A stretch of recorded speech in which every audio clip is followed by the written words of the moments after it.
This is our shared home. We all live in it, and benefit from it. We roam, fly, and swim. In the forests and mountaintop and savannas. And in the depths of the oceans. Together, we form part of the web of life that ensures the planet's ecosystems can strive. We provide for people everywhere. The ecosystems we inhabit feed and clothe them, and help them build their homes. Despite that, our survival is in danger.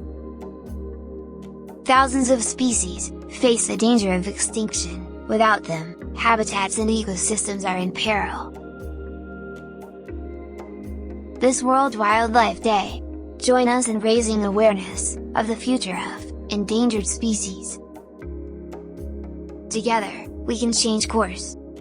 We can save wild animals and plants from overexploitation, and restore their habitats and ecosystems.